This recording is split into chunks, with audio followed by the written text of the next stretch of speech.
Hello students, welcome to Hiba Max 10th Standard Max Chapter 4 Geometry Exercise 4.4 ல 11th question இந்த வீடியோல solve பண்ணலாம்.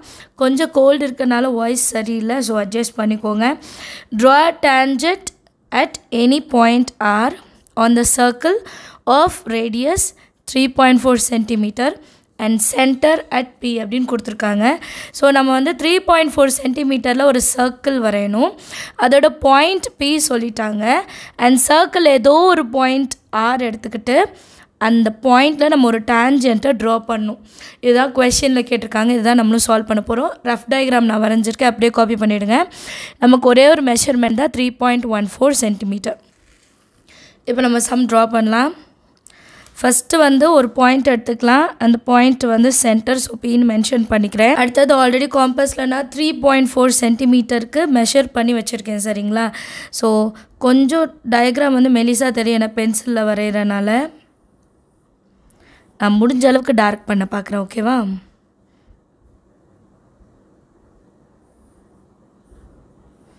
இப்போ ஒரு சர்க்கிள் நம்ம வரைஞ்சிருக்கோம், உங்களுக்கு கிளியராக தெரியும்னு நினைக்கிறேன். இப்போ இந்த சென்டர் பாயிண்ட்லேருந்து சர்க்கிளில் ஏதோ ஒரு பாயிண்ட் எடுத்திருக்கேன். நம்ம எங்கே வேணால் அதை ப்ளேஸ் பண்ணலாம். இங்கே ஒரு பாயிண்ட் வச்சுட்டு அது ஆர்ன்னு மென்ஷன் பண்ணிட்டேன். அண்ட் ஒரு லைன் வரைஞ்சிட்டு இதோட டிஸ்டன்ஸ் என்ன 3.14, அதுதானே நம்ம ரேடியஸ், அதை எழுதிட்டேன், சரியா? இப்போ இந்த ஆர் பாயிண்ட்டை க்ராஸ் பண்ணுற மாதிரி நான் ஒரு டேஞ்சென்ட் வரையணும். அது எப்படின்னா ஒரு பர்பெண்டிகுலர் லைன் வரைஞ்சாலே போதும். அது வரைகிறதுக்காக நம்ம மறுபடியும் காம்பஸ் எடுத்துக்கலாம். இப்போ ஆரில் பாயிண்ட் வச்சுருங்க. உங்கள் காம்பஸ் வந்து உங்கள் ரேடியஸோட கம்மியாக இருக்கணும். பாருங்கள், இங்கே தான் இருக்குது, புரியுதா?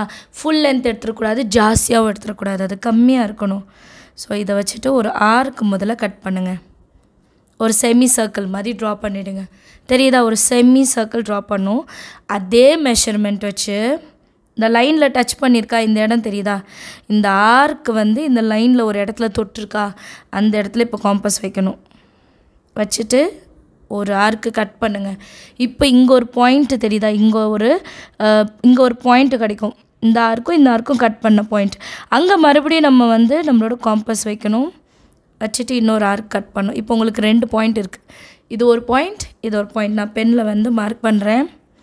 இங்கே ஒரு பாயிண்ட் கிடச்சிருக்கு, இங்கே ஒரு பாயிண்ட் எனக்கு கிடச்சிருக்கு. 2 பாயிண்ட் எனக்கு கிடச்சிருக்கு. இப்போ அந்த காம்பஸை மாற்றவே கூடாது, எதுவுமே பண்ணக்கூடாது. அந்த பாயிண்ட் இருக்குது இல்லையா, அதில் வச்சுட்டு இன்னொரு ஆர்க் கட் பண்ணணும். இந்த பாயிண்டில் வச்சுட்டு ஆல்ரெடி நம்ம கட் பண்ண ஆர்க்கை கட் பண்ணணும். புரியுதுங்களா? அதை டச் பண்ணுற மாதிரி தான் பண்ணணும். இப்போ இது ரெண்டும் டச் ஆனது ஒரு பாயிண்ட். இப்போ இந்த பாயிண்ட்லேருந்து ஆருக்கு நீங்கள் ஒரு லைன் ட்ரா பண்ணிங்கன்னா அதுதான் உங்களோட டேஞ்சென்ட். கரெக்டாக வைங்க. ஒரு ஸ்ட்ரெயிட் லைன் ட்ரா பண்ணுங்கள். இது டி டேஷ், இது டீன்னு மென்ஷன் பண்ணுங்கள். இதுதான் நம்மளோட டேஞ்சென்ட். ஆனால் ஒரு சர்க்கிள் வரைய போகிறோம். அதுக்கு சென்டர் பாயிண்ட் பி எடுத்துக்கிறோம். அண்ட் சர்க்கிள் ஒரு பாயிண்ட் ஆர் எடுத்துக்கிறோம். ரெண்டத்தையும் ஜாயின் பண்ணுறோம். உங்கள் காம்பஸில் ரேடியஸை விட கம்மியாக டிஸ்டன்ஸ் எடுத்துக்கிட்டு ஒரு செமி சர்க்கிள் வரைங்க. இங்கே ஒரு பாயிண்ட் கிடைக்கும். இந்த லைனும் இந்த ஆர்க்கும் டச் பண்ணுற பாயிண்ட்லேருந்து ஒரு ஆர்க், மறுபடியும் டச் ஆகிற பாயிண்ட்லேருந்து இன்னொரு ஆர்க். இப்போ 2 பாயிண்ட் இருக்கும். இந்த 2 பாயிண்ட்லேருந்து மறுபடியும் இந்த சைடு ஒரு ஆர்க்கு, இந்த சைடு ஒரு ஆர்க். நமக்கு ஒரு பாயிண்ட் கிடைக்கும். அந்த பாயிண்ட்டையும் ஆரையும் கனெக்ட் பண்ணுற மாதிரி ஒரு லைன் ட்ரா பண்ணால் அதுதான் நம்மளோட டேஞ்சென்ட். இந்த டேஞ்சென்ட்டும் இந்த சென்டர் ஆஃப் சர்க்கிள் எப்பவும் பர்பெண்டிகுலராக தான் இருக்கும், அதாவது 90 டிகிரியாக தான் இருக்கும். இப்போ நான் ப்ரொட்ராக்டர் வச்சு காமிக்கிறேன் பாருங்கள். சென்டர் லைனும் என்னோடய டேஞ்சென்ட் கரெக்டாக எப்படி வருது பாருங்கள், 90 டிகிரியில் வருது, சரிங்களா? ஸோ எல்லாருக்குமே அண்டர்ஸ்டாண்ட் ஆகிருக்கும்னு நினைக்கிறேன். இப்போ கன்ஸ்ட்ரக்ஷன் என்ன எழுதணும்னு பார்க்கலாம். கன்ஸ்ட்ரக்ஷன் வந்து வெறும் 4 ஸ்டெப் தான். First draw a circle with centre at P of radius 3.14 centimetre. Step 2, take a point R on the circle and join PR. ஒரு லைன் வரைஞ்சோம் இல்லையா? ஸ்டெப் 3 வந்து draw perpendicular line T dash to PR which passes through R.